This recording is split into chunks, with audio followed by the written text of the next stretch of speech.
Welcome to the Back to Me podcast, where we help multicultural incoming freshman women and men manage their entire college experience throughout post-graduation to successfully transition into entrepreneurship and corporate workspaces as new hires. Back to me. Oh, I turned it around. I'm back to me. I finally figured it out. I'm back to me. So when you think you have nothing, back to me. I go back to me. Yeah, I'm back to me. Hello, everyone. It's your host, Yoli Tamu. The landscape of education is evolving in the midst of policy changes across the country. In this week's episode, we are joined by Dr. Fatima Brunson, Tenure-track Assistant Professor of Education at Spelman College. Dr. Brunson shares how federal shifts are reshaping learning environments, disproportionately impacting students and educators. Despite this politically charged climate contributing to student and faculty stress, Dr. Brunson highlights the resilience of future educators committed to authentic transformation, justice, and culturally relevant pedagogy. Find out how she empowers students in her class to navigate funding losses, dispel policy myths, and craft student-led policy briefs of alternative solutions with potential for school adoption. Enjoy. Well, everyone, I'm so excited to have with us a powerful woman that I met recently over the summer at the Music Center. She was in town to really talk about wellness for educators, and it was a powerful time. And I thought, man, if we can get her on the podcast. And here she is. She is Tenure-track Assistant Professor of Education at Spelman College. Dr. Fatima Brunson, how are you? Hi, I'm great. Thank you for having me, Yoli. Absolutely. It was such a pleasure meeting you this summer. My goodness. Yes, and it was great meeting you too. You are a powerful lady. Powerful. I told you before, I said you have a nice way of getting a point across. Even when the topic might be uncomfortable, you have a nice, smooth way of transitioning. And so Thank you. I thought it was fantastic. So on this podcast, we serve our college freshmen, that are dealing with anxiety as they come into school, as well as the postgraduate that's heading out into the workforce and all the things that they have to deal with as they transition. And so, being a professor in education, I'd love to know your motivation and what encouraged you to go that direction and pursue education. Yeah, I would say that I got into education via education research. For a while, I really wanted to be a clinical psychologist. And in some ways, I do feel like many of those skills have been applicable to what I'm doing. But yeah, I really cared about education research. So my work on school advocacy is via trying to advocate for effective practices for Black and Brown children. And so I was trying to be a therapist in the last semester of my social work program. I took an education class with a man named Charles Payne, and I ran into the theory of culturally relevant pedagogy. And it really changed how I saw education research and what was possible. I realized that you could study schools and practitioners who were successful with Black children, and you could tell those research narratives that were more asset-based and not so deficit-based. And so that really just got me interested in just advocating for schools, particularly ones that serve Black children. Now, did you feel as you were coming up, and even in your college days, that you were getting the education that you feel you deserved and needed at that time? I felt that at the time, actually, I didn't feel underprepared for anything until I got to college. And like many people of African descent at large PWI, I was at a Big Ten school. I realized that the Black schools that I came from didn't prepare me with all the skills I needed in order to compete at that place. And granted, I felt like I had accomplished a lot. I didn't have certain skills by the time I had got to college. So, and then it was hard for them to, I would say, even catch me up because there's just a way of knowing that I wasn't totally privy to. There were actual examples in class, like pop culture examples in class that I didn't understand because I literally had only grown up in a Black community. I did not grow up in a mixed community. It was mainly Black Americans and Chaldeans, so brown folks, so Black and brown folks all together.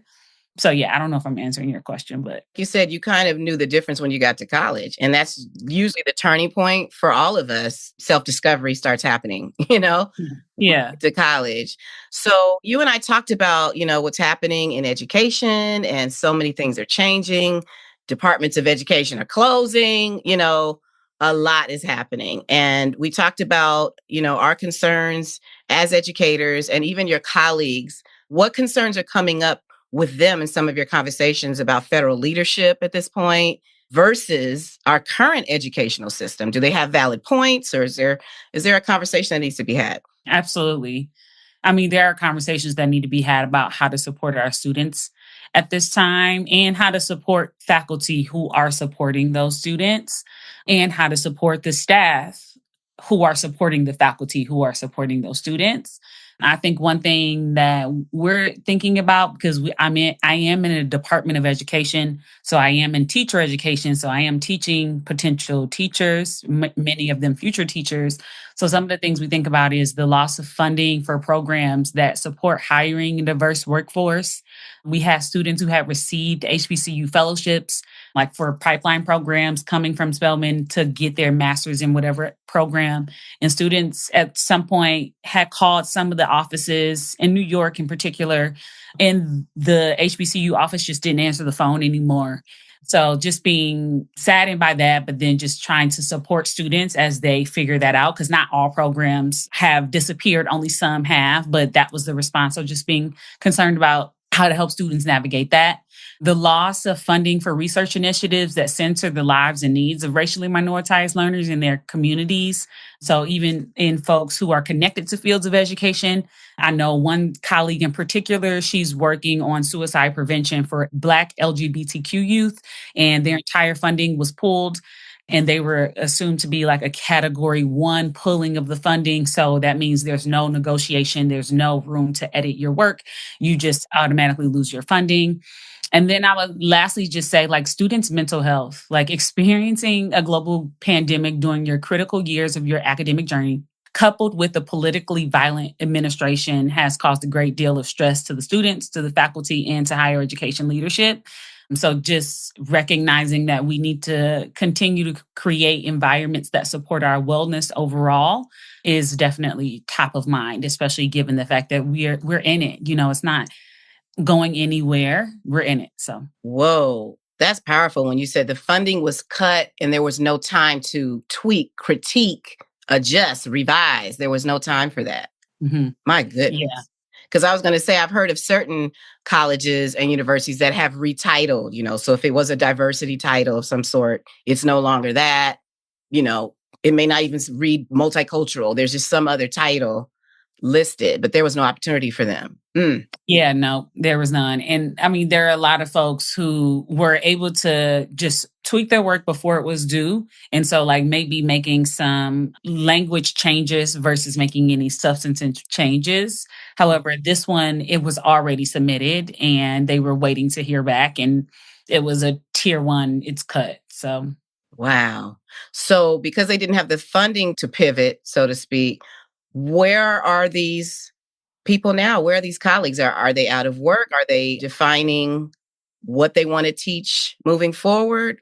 What are you hearing? yeah, so fortunately for this particular colleague, she's at the top of the food chain. So she's able to take some time to find other grant funding to replace this one. But for the project itself, not everybody has the same situation on that project. And I'm also speaking from the experience of grants that I've been cut from personally as well, where everyone's situation looks different based on the institution that you're in.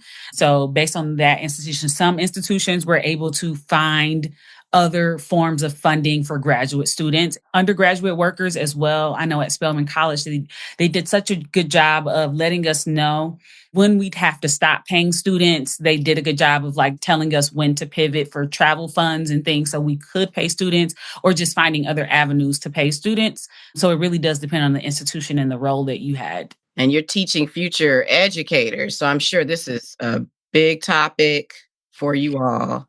Absolutely. I mean, is it deterring them in any way, or is it making them more motivated to push forward and be our future educator? Yeah, I would say the latter for the most part. Like, definitely, it's not that there haven't been low moments. I've had students say, like, why me? Like, why this time? Like, as soon as it's kind of my turn, I've had a student express that frustration. But I think overall, that was just kind of like a low moment, like this student definitely graduated. I saw their tears of joy in graduation. I know that they've, decided to actually go to law school. So I would say that like you still see students definitely pursuing what they want to pursue. For those who do want to be educators, I haven't seen one of my students say, you know what, because of this administration, I'm no longer going to be an educator. Usually they got into this field because they wanted to be a part of authentic transformation. And so, if anything, I think overall it sort of fuels them to pursue justice in this manner even more, even though there might be feelings of like insecurity along the way. Overall, students usually are able to kind of like readjust and be like, all right, well, it's business as usual, like the papers are still due. They're still in this capitalistic world and have to keep going anyway. So, Right. and they're not new to hardship. Mm-hmm, mm-hmm. Yeah. Wow. Our community is not new. Right. My Exactly. goodness. Well, that's good to hear, because passion is what's required for education, particularly if you're going to be an educator. Passion is needed. You know what I mean? And so in your class, you're covering school advocacy and educational psychology. So what are some of the assignments maybe that you have assigned to just help your students engage in advocacy, or some of the strategies? Yeah. So some of the things that we do is try to educate ourselves in a particular topic, and then kind of do like a project-based learning in order to get to our final paper. Mm, So pretty early on, we have students kind of identify an injustice that they've seen in education. Some students might pick something like the school to prison pipeline. Other students might say things like they're interested in understanding school lunch and school nutrition. Some students have been really passionate about supporting learners of English language in their communities. Some students have been really concerned about supporting LGBTQ youth.